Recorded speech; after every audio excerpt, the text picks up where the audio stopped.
लाडक्या बहिणींच्या खात्यात 6,000 रुपये या दिवशी जमा होणार. यादीत नाव पहा. राज्यातील काही पात्र लाडक्या बहिणींना मागील 4 महिन्यांपासून एकही हप्ता खात्यावर जमा झाला नाही. या लाडक्या बहिणींच्या खात्यावर 6,000 रुपये जमा होणार आहेत. फेब्रुवारी, मार्च, एप्रिल आणि मे हे 4 महिन्यांचे हप्ते रखडले आहेत. पात्र महिलांच्या खात्यात 2 टप्प्यात आता 6,000 रुपये जमा होणार असल्याची माहिती खात्रीलायक सूत्रांनी दिली आहे. ई-केवायसी नंतर राज्यातील लाडक्या बहीण योजनेत 80 लाखांपेक्षा जास्त महिला अपात्र ठरल्याची आकडेवारी समोर आली आहे. पण यामध्येच काही महिला पात्र असतानाही त्यांच्या खात्यावर मासिक लाभ जमा झाला नाही. त्या महिलांना आता लाडकी बहीण योजनेचा लाभ मिळणार आहे. सूत्रांनी दिलेल्या माहितीनुसार 2 दिवसात पहिल्या टप्प्याचे 3,000 रुपये जमा होण्यास सुरुवात झाली आहे. तर पुढील काही दिवसात उर्वरित 2 महिन्यांचा हप्ता त्या महिलांना मिळेल असे सांगण्यात येत आहे.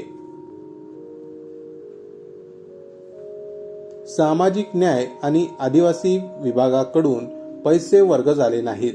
त्यामुळे अनेक महिलांच्या खात्यात हप्ता जमा झाला नाही, अशी माहिती समोर येत आहे. राज्यातील 80 लाख महिला ई-केवायसी नंतर अपात्र ठरल्या आहेत. पण त्याचवेळी अनेक महिलांच्या खात्यात पात्र असताना आणि ई-केवायसी केली असतानाही पैसे जमा झाले नाहीत.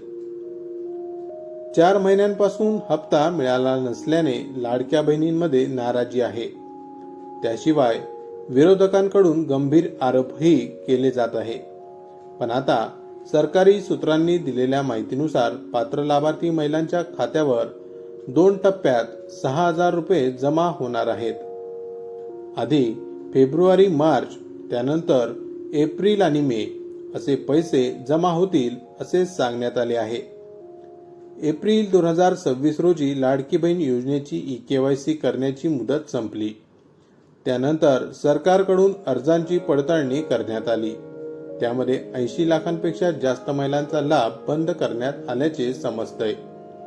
लाडकी बहीण योजनेत मोठ्या प्रमाणात काटछाट करण्यात आली. धक्कादायक म्हणजे 14,000 पुरुष, 5 लाख सरकारी कर्मचारी, आयकर भरणाऱ्या 10 लाख महिला, 65 वर्षापेक्षा जास्त असणाऱ्या लाखो महिलाही या योजनेचा लाभ घेत असल्याची धक्कादायक आकडेवारी समोर आली आहे.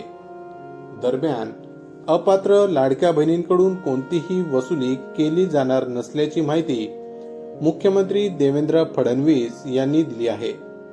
पण ज्या 14,000 पुरुषांनी या योजनेचा लाभ घेतला त्यांच्याकडून सर्व पैसे वसूल केले जातील असे मुख्यमंत्री देवेंद्र फडणवीस यांनी सांगितले आहे.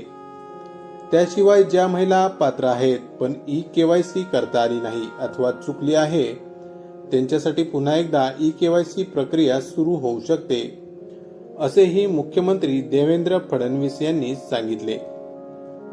माहिती आवडली असेल तर अवश्य शेअर करा. अशाच प्रकारची नवनवीन सरकारी योजनांविषयी माहिती मिळवण्यासाठी आमच्या चॅनलला अवश्य सबस्क्राईब करा. पुन्हा भेटू अशाच एका नवीन माहितीसह. तोपर्यंत जय महाराष्ट्र.